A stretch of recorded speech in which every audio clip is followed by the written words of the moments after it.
하나님 말씀은 히브리서 7장 20절부터 끝절까지 우리 합독하겠습니다.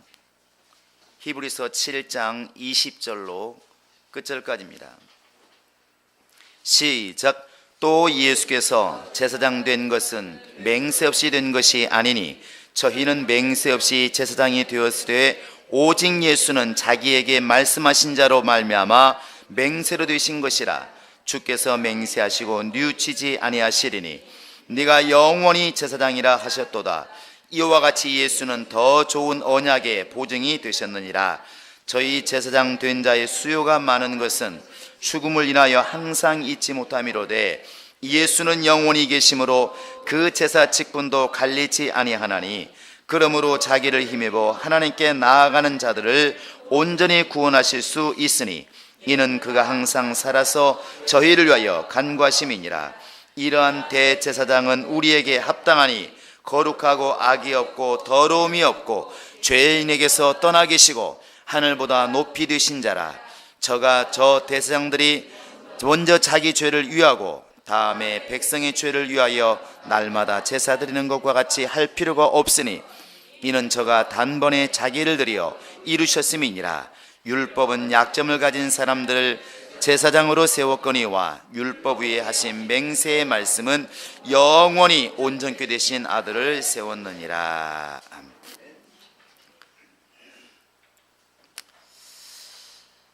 하나님은 우리를 돕기를 원하시는 분이십니다. 우리가 이렇게 하나님께 나아갈 때 신앙생활은 하나님께 나아가는 것인데 하나님이 누구시냐 할 때에 하나님을 어떻게 아느냐에 따라서 신앙생활의 모습도 또 태도도 많이 달라집니다. 하나님이 누구시냐 이렇게 물었을 때 아마도 이스라엘 사람들은 두려운 하나님, 무서운 하나님 아마 이렇게 답을 할 것입니다.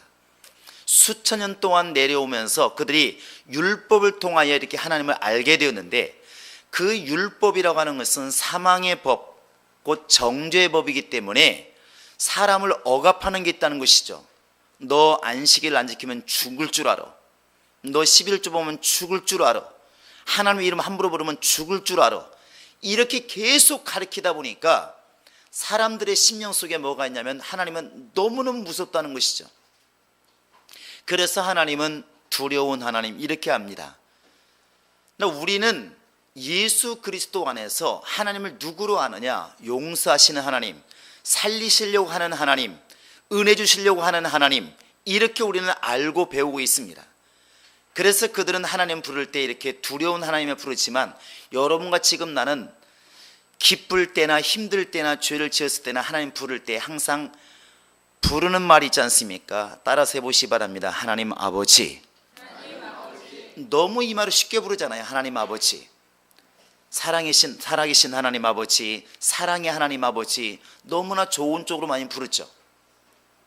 하나님이 누구시냐 하면 하나님은 우리를 돕기를 원하시는 하나님이십니다. 돕기를 원하시는 것이죠. 우리를 재앙에 빠뜨리고 심판해서 멸망시키고 이게 목적이 아니고 우리를 돕기를 원하시는 겁니다. 우리 한번 예레미야서 29장 한번 11절 한번 읽어보시겠습니다. 구약성경 예레미야서 29장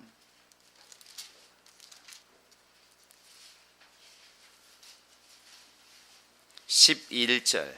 제가 구약성경 처음으로 일독했을 때 유일하게 남아있는 성경 구절이 바로 여기였습니다. 한번 읽겠습니다. 시작. 나 여호와가 말하노라. 너희를 향한 나의 생각은 내가 아나니 재앙이 아니라 곧 평안이요 너희 장래에 소망을 주려 하는 생각이라.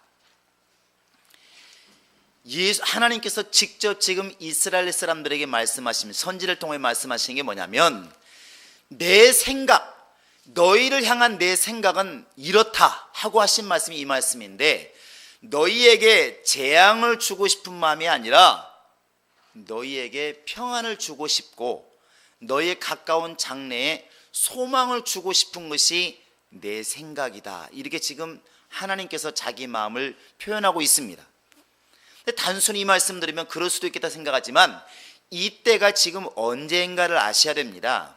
이 예레미야가 지금 활동할 때가 언제냐면 이제 곧 이스라엘 나라가 완전히 망하고 이스라엘 사람들은 포로로 잡혀가 가지고 남의 나라에서 종살이할 지금 그럴 시기입니다. 이때가 얼마나 이스라엘이 타락했을 때냐면 바로 하나님을 섬기는 백성들이 산 꼴짜기마다 산당을 지어놓고 다른 신을 섬깁니다. 하나님을 섬기는 백성이 다른 신을 섬기고 다른 나라를 동경하고 하나님을 섬기는 것을 소홀히 하고 너무나 패역했다는 것이죠. 여러분, 만약 오늘날 우리 예수 믿는 사람들이, 여러분의 옆에 있는 집사님이 만약에 주일날 예배를 잘 드리고 조금 환경이 어렵다고, 사업이 어렵다고 월요일날 저 지금 태백산이나 아니면 계룡산으로 지금 점쟁이를 찾아갔다면 여러분 그 사람 보고 뭐라고 그러겠습니까? 야, 힘드니까 그럴 수도 있지, 이렇게 말하겠습니까? 세상에 말 쓰다 그렇게 하겠습니까? 말 안 해도 괜찮습니다. 답은 뻔한 거예요. 또 명절 때 여러분이 시골 갔다 와서 어떤 분이 그럴 수 있겠죠. 아우, 형제들이 다 예수 안 믿고 부모도 예수 안 믿고 다 예수 안 믿으니까 절을 해야 되는데 차마 빠질 수가 없더라, 그래서 절하고 왔다, 이렇게 말할 때 잘했어, 그렇게 할 사람이 어디 있습니까? 그런데 이 당시에 예레미야가 활동할 때 이 당시에 이스라엘 사람들은 그렇게 했다는 것이죠. 한쪽에서는 하나님을 섬기고 산에 가서는 산당을 지어놓고 다른 신을 섬기고 너무나 타락했을 때입니다. 그러니까 하나님께서 오직 하나님께서 화가 났으면 내가 이 백성을 다른 나라로 포로 잡혀가겠다, 하나님 백성이라 부르던 이 민족이, 이 백성이 다른 나라 가서 종살이 할 것이고 나를 섬기는 그 성전이 폐허가 될 것이고 하나님이 무섭게 예언하십니다. 그러니까 이 하나님 말씀을 대언해야 될 선지자 예레미야가 보았을 때 얼마나 겁이 나겠습니까? 이때 선자들이 많이 나오지 않습니까? 이사야부터 시작해서 많이 나옵니다. 다니엘이라는 데 많이 나오는데 이 사람들이 예언을 통해서 말씀하는 게 뭐냐면 바로 그것입니다.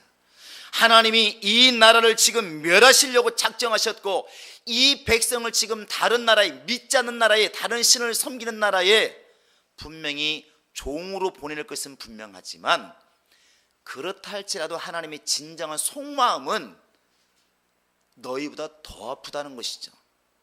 너희를 지금 멸하고 싶은 마음도 없고 너희에게 재앙을 내리고 싶은 마음도 없고 너희에게 평안을 주고 싶고 그럴지라도 소망을 주고 싶은 것이 하나님 마음이다 하는 것입니다. 이게 진짜 속마음이죠. 우리가 이렇게 자녀를 때릴 때, 지금이야 많이 때리지 않지만 많이 때리지 않습니까? 때릴 때 엄마들이 울면서 하는 얘기 있지 않습니까? 실컷 때려놓고 뭐라고 말합니까? 맞는 너보다 누가 더 아프다? 때리는 내 마음이 더 아프다, 이런 말 많이 하잖아요. 근데 요즘 애들은 너무나 이게 뭐라고 그래요? 되바라져 가지고 요즘 애들 그런데요. 때리면서 야 이놈아, 때리는 나는 편한 줄 아느냐, 나는 때리는 내 마음이 더 아프다고 때리면 얘가 그런데요. 그러면 내가 엄마를 때릴게. 요즘 애들은 정말 무서워요. 정말 무서워요 요즘 애들은. 근데 어찌되었든 우리가 그런 말을 해요. 근데 부모가 되면 그 마음 알잖아요. 막 꾸짖으면서도 그 꾸짖는 부모의 마음이 얼마나 아프다는 것은 부모가 되어봐야 압니다. 부모가 되어봐야 한다고. 근데 어릴 때는 그걸 모르죠. 때리는 어머니가 미워요. 왜 이렇게 나를 때리나? 우리 엄마 계모 아니야? 때리는 것만 아픈 것만 생각하니까. 그러나 사실은 부모의 속마음은 안 때리고 싶고 잘 되기를 원하고 싶고 사랑해주고 싶은 것이죠. 그러니까 때려놓고도 약 발라주는 게 부모 마음이지 않습니까? 하나님 마음도 똑같다는 것입니다. 너 안식일 안 지키면 죽을 줄 알아. 너 하나님 말씀 안 지키면 죽을 줄 알아.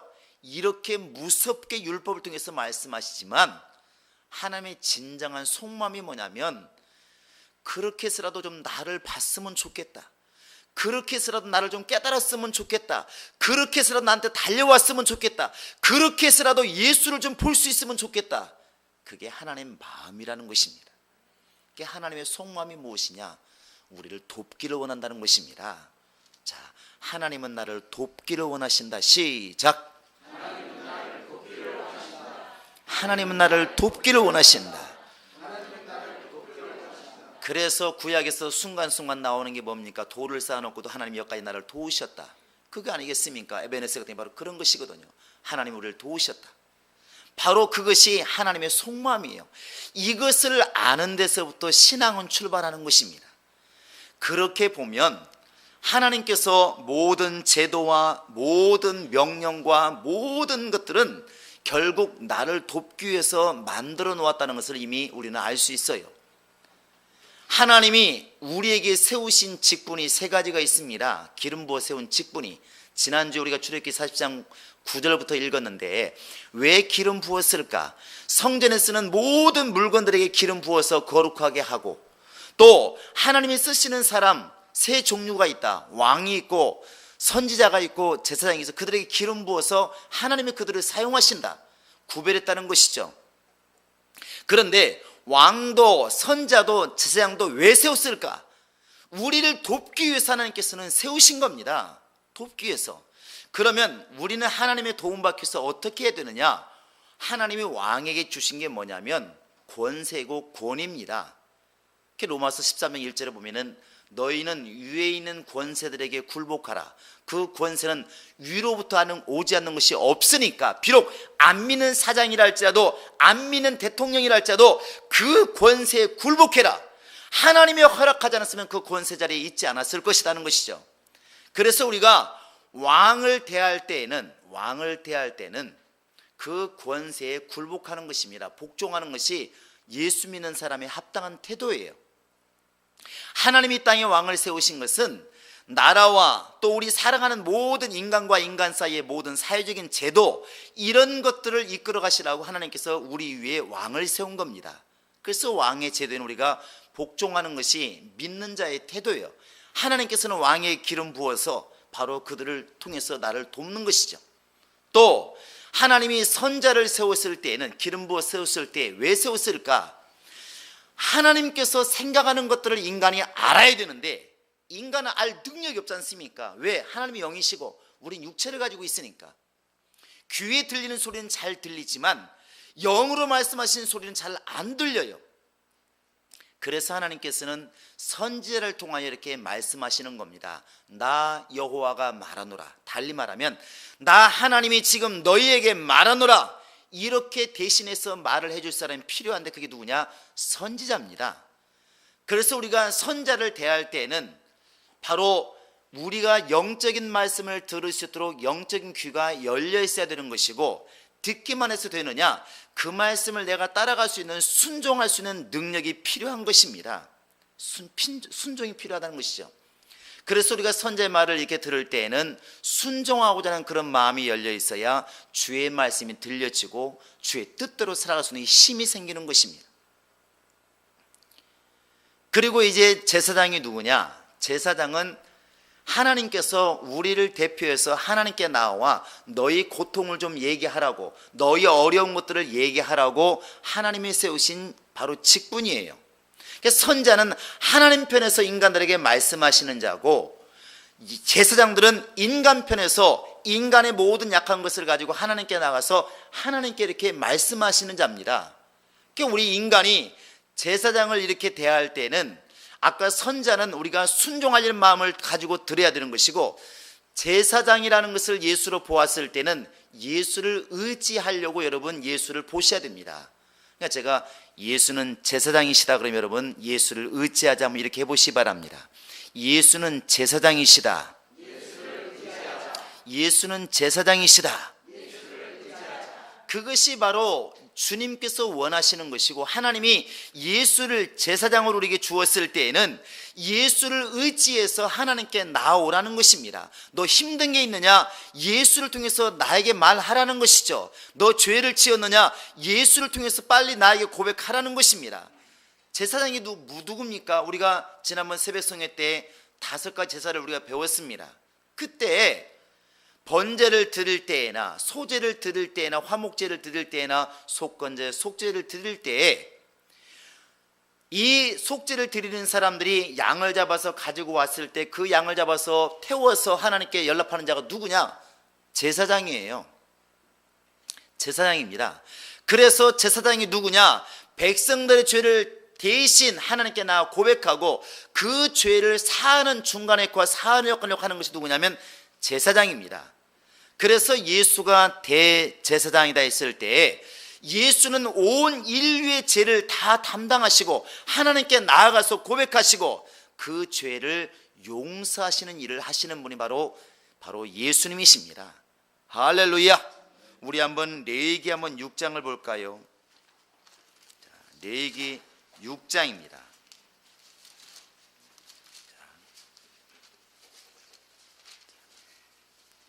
우리 7절 한번 읽어보시겠습니다.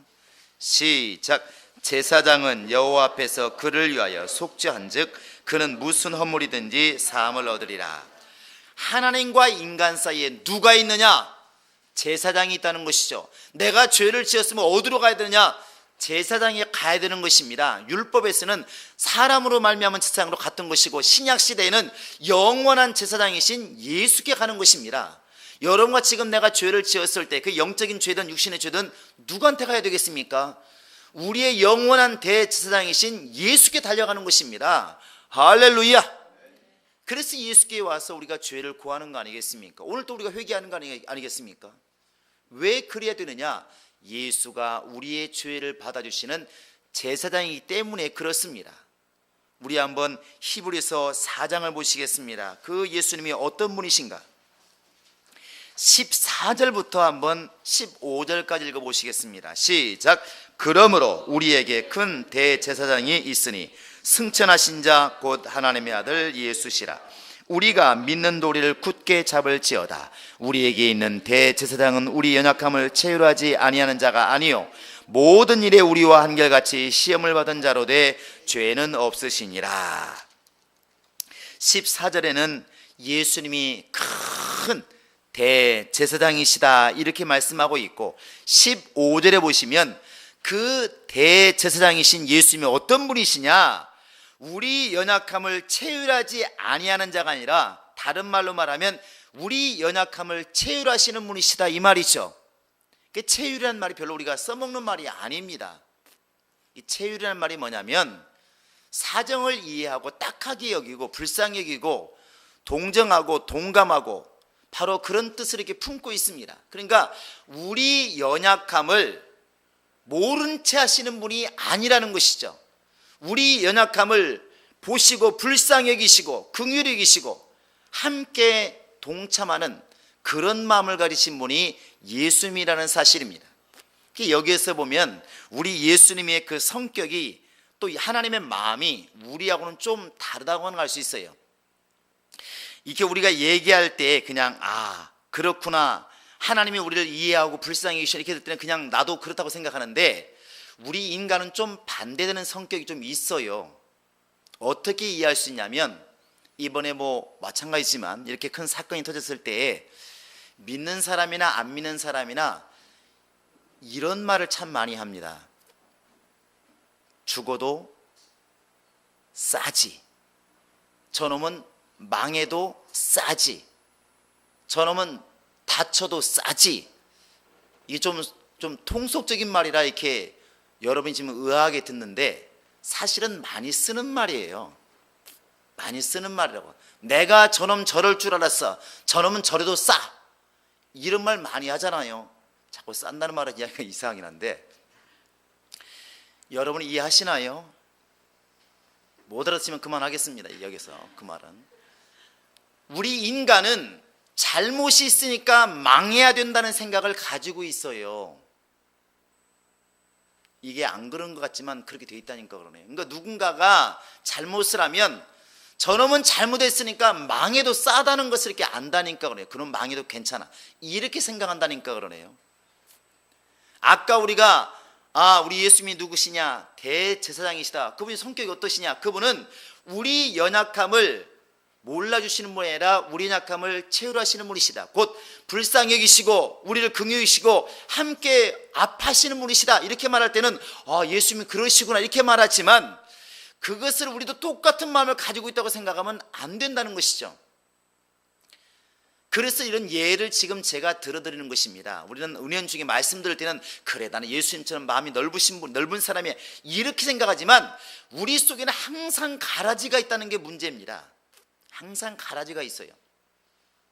그래서 지금 법대로란 말을 지금 여러분에게 말씀하고 있는 겁니다. 우리 중에 저도 마찬가지 똑같습니다. 그래서 누군가가 이렇게 조금 잘못하면 어려워지면 내가 저럴 줄 알았어 이런 말은 너무 쉽게 한다는 것이죠.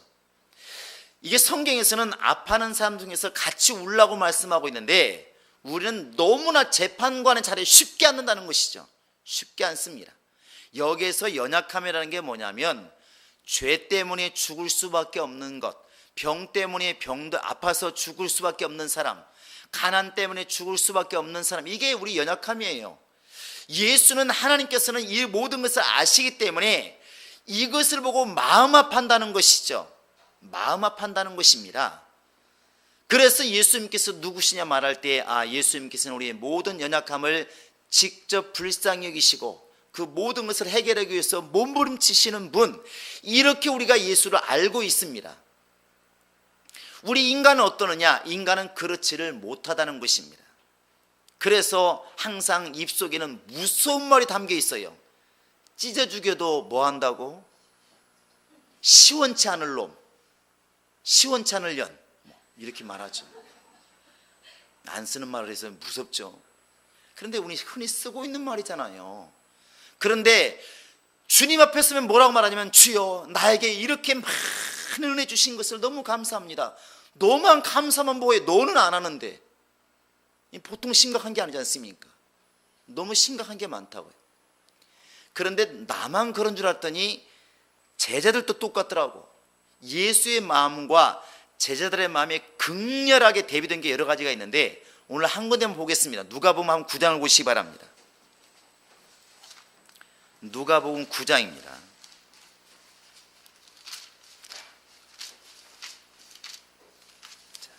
누가복음 9장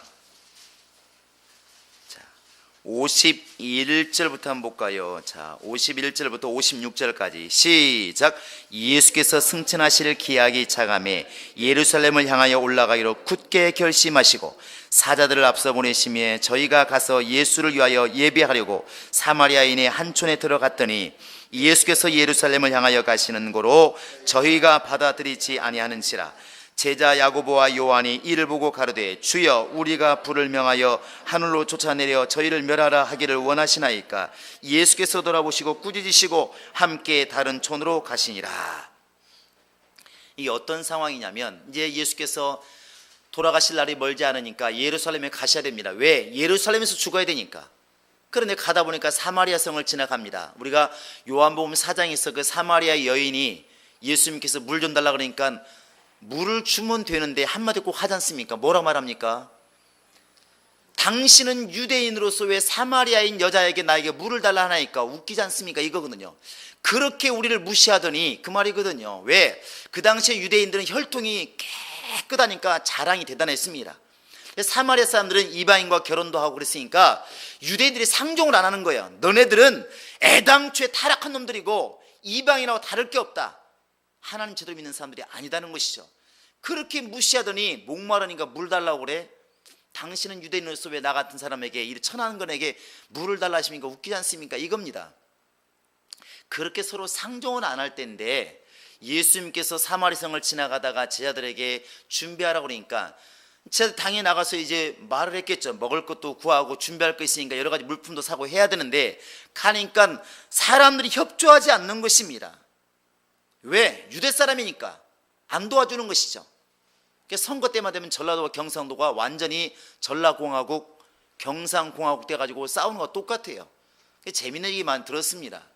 경상도 사람이 말을 하루치 못 고치잖아요. 전라도가 묻는다는 거 아니겠습니까? 어디로 가야 됩니까? 물으시면 전라도 사람들이 반대로 얘기한대요. 저쪽으로 가야 되는데 저쪽으로 30분 가시면 나와요. 사실은 이쪽으로 5분 가면 되는데 반대로 30분을 보내는 거죠. 가서 물어보니까 왜 이리 왔습니까? 저쪽으로 가세요. 이게 하루 종일 왔다 갔다 하는 거예요. 또 부산과 전라도 사람이 묻는 것이죠. 어디로 가야 됩니까? 물으면 딱 들어보니까 전라도 놈이다. 그러면 반대도 이러시는 거죠. 해운대로 가야 되는데 반대로 다대포로 보내는 것이죠. 이런 일이 많잖아요. 같은 조그마한 나라인데도 서로 지역 감정이 심한데 똑같았다는 것이죠.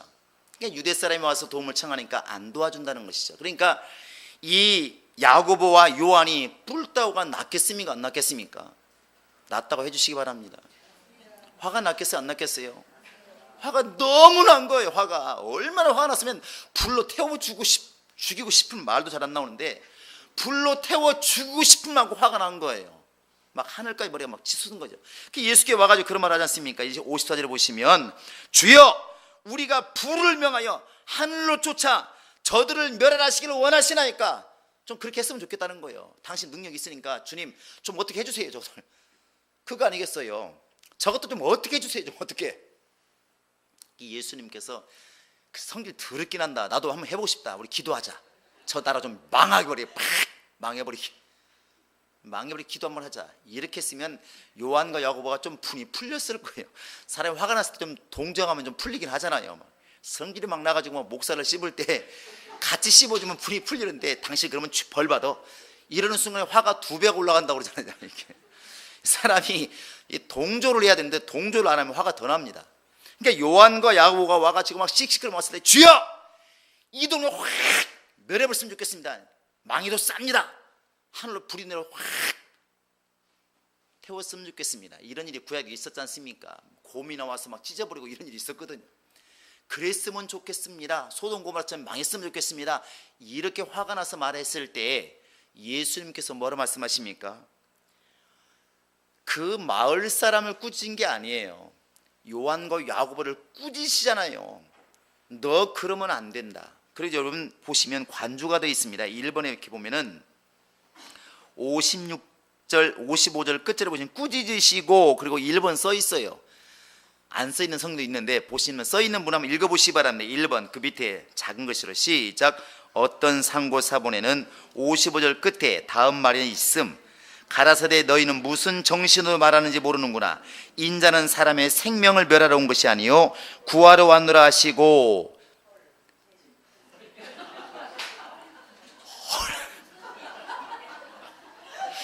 헐 누구예요? 이거 그냥 헐 하신 분들은 오늘 안경점을 가세요. 헐이 아니고 헬입니다. 헬.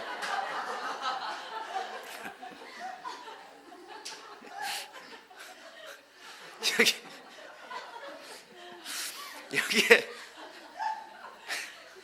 구하러 왔노라 하시고 그 다음에 가르치고 헬 한 것은 헬라어는 뜻이 헬라어 뒤에 나와요. 헐이 아니다. 헐.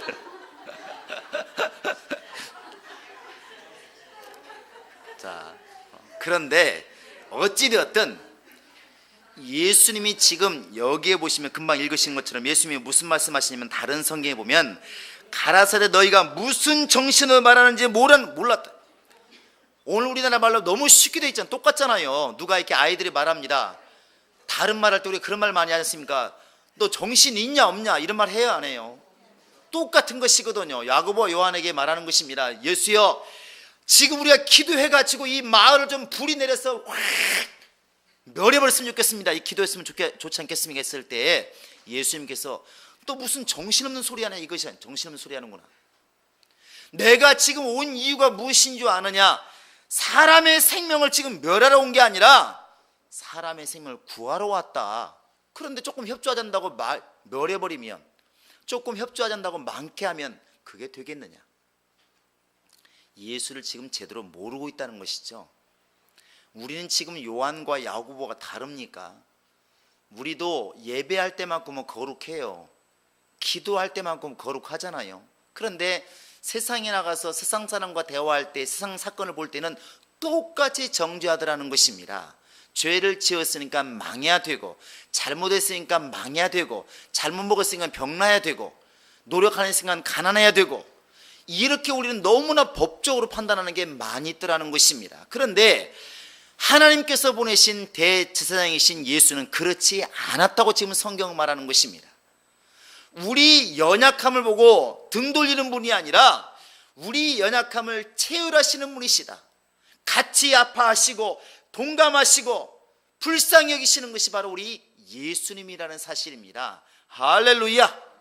그래서 여러분과 지금 나에게 소망이 있는 것입니다. 소망이 있는 거예요.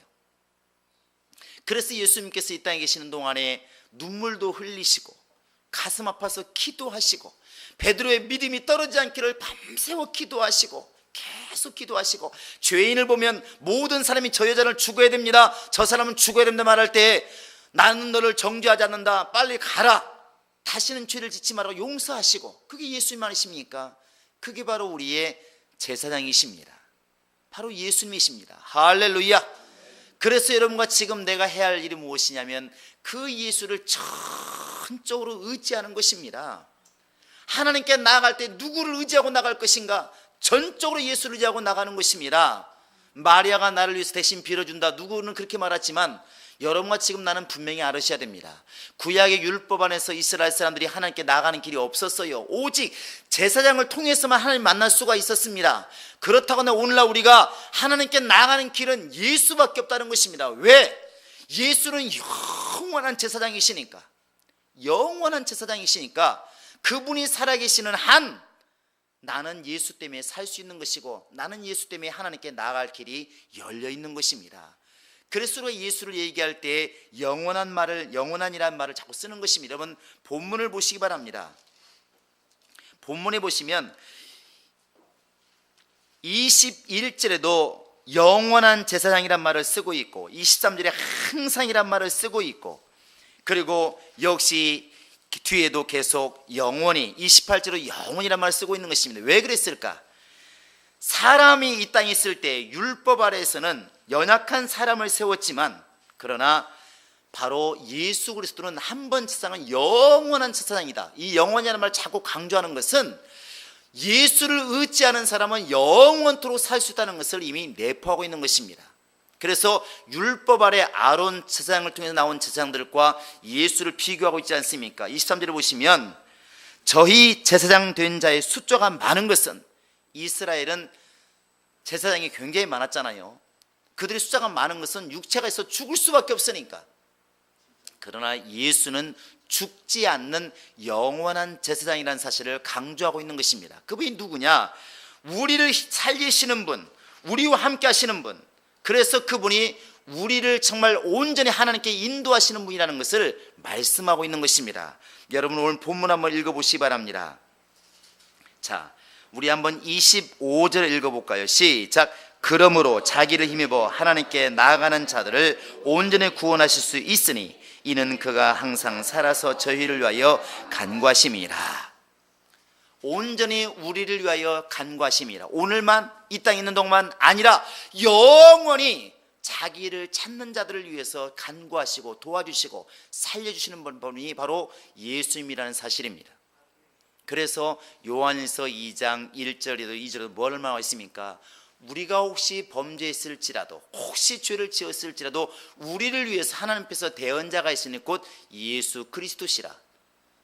그분이 바로 우리의 제사장 되시고 대변인 되시고, 하나님은 공의로우신 하나님이기 때문에 법대로 심판하시지만 나는 살려야 될 사람이라고 말씀하시는 분이 누구시냐? 나의 대제사장 되시는 예수님이 그렇게 나를 위하여 대신 하나님께 간구하신다는 사실입니다. 할렐루야. 여러분 정말 왕 앞에 우리가 정말 복종해야 된다고 한다면, 선자의 말을 들어서 아버지의 뜻을 이해한다고 한다면, 이제는 예수가 대제사장이심으로 말미암아 예수를 전적으로 의지하시길 바랍니다. 그분을 신뢰하시고 그분께 모든 것을 맡기시기 바랍니다. 그래서 히브리서의 4장, 5장, 6장, 7장, 8장, 9장, 10장 계속 제사장에서 계속 말씀하고 있는데, 그때만 나오는 말이 뭐냐면 그러므로 예수를 힘입어서 담대히 나아가자, 그러므로 예수를 힘입어서 열심히 나아가자, 그러므로 말미암아 이제는 새롭게 산 길이 열렸으니까 마음껏 하나님께 나아가자, 그것입니다. 여러분 예수를 전적으로 의지하시기 바랍니다. 그분을 의지하면 하나님께 나아가는 길이 열리게 되어 있습니다. 그분은 무슨 우리가 환경이 있을지라도 우리 연약함을 책망하시는 분이 아니라 우리와 함께 아파하시고 정말 동감하시고 동정하시고 불쌍히 여기시고, 그분이 바로 우리의 대제사장 되시는 예수님이십니다. 그리고 그 믿음, 그 은혜를 가지고 우리가 나아가서 또한 그렇게 다른 사람의 약점을 받아주고 아껴주고 불쌍히 여기고 그들을 도와주는 제사장으로서의 역할을 또한 감당하는 것이 우리 예수 믿는 사람들이고 행복한 교인들인 것입니다. 여러분, 예수를 바라보시고 예수를 의지하시기를 바랍니다.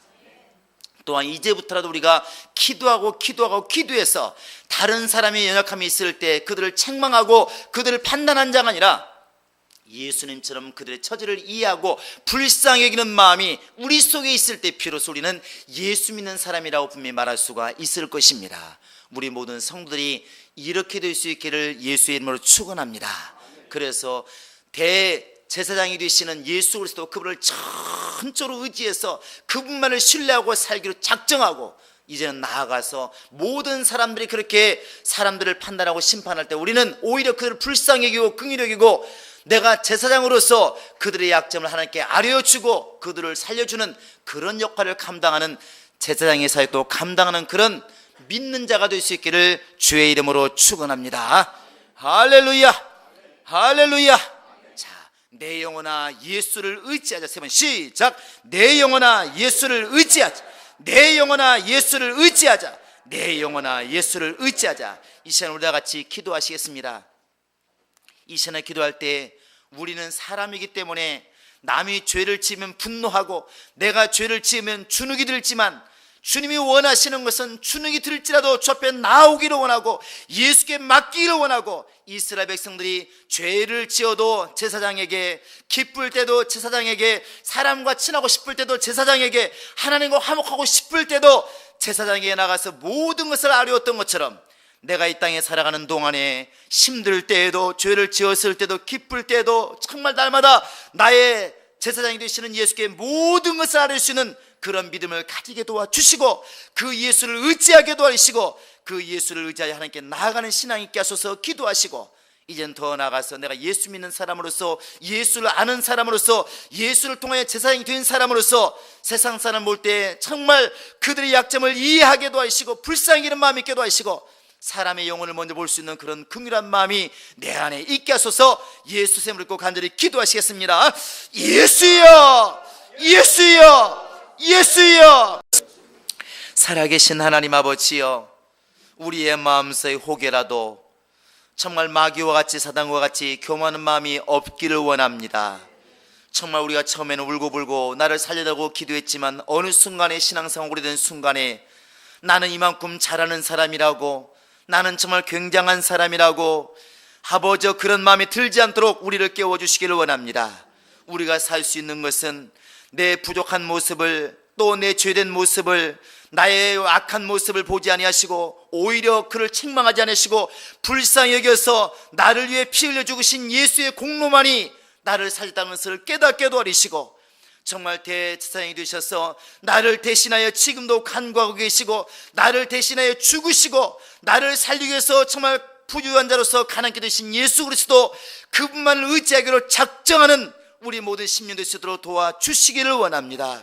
하나님 아버지여, 오늘 또 주님께서 나의 죄된 모습을 다 자신이 담당하심으로 나를 정말 살려주신 것처럼 이제 우리도 그러한 모습으로 살기를 원합니다. 세상 사람들, 내 주변에 있는 모든 사람들 연약한 모습을 볼 때, 죄된 모습 보고 불쌍한 모습, 가난한 모습 볼 때 그들을 책망하는 자가 되지 않게 도와주시고 예수와 같이 그들의 처지를 이해해서 불쌍히 여기고 긍휼히 여기고 그들을 어떻게 하면 도와줄까를 고민할 줄 아는, 어떻게 하면 도와줄까를 기도할 줄 아는 우리 모든 성도, 우리 모든 영혼 될 수 있도록 하나님이 함께 하시고 인도하여 주옵소서. 다른 교회, 다른 사람들 어찌할지라도 우리 행복한 교회 성도들만큼이라도 예수와 같은 마음, 하나님께서 우리를 돕기를 원하시오니 그 영혼들 돕기를 원하는 마음이 우리 마음의 중심에 있도록 하나님이 성령으로 함께 하시고 인도하시옵소서. 주께서 우리를 깨워서 예수를 전적으로 의지하게 도와주시고 우리 또한 그렇게 예수된 모습으로 살아갈 수 있도록 하나님이 깨우시고 인도하여 주옵소서. 감사하고 예수님의 이름으로 기도합니다. 아멘. 이제는 우리 구주 예수 그리스도의 은혜와 하나님 아버지의 극진하신 사랑과 성령의 교통하심과 인도하심이 이제 우리의 대제사장이 되시는 예수를 의지하여 일생을 살아가며 또한 이렇게 영혼들을 바라볼 때 예수의 모습으로 예수의 마음으로 긍휼히 여기며 돕기로 작정하는 모든 심령들 머리 위에 이제로부터 영원토록 함께 있을지어다. 아멘.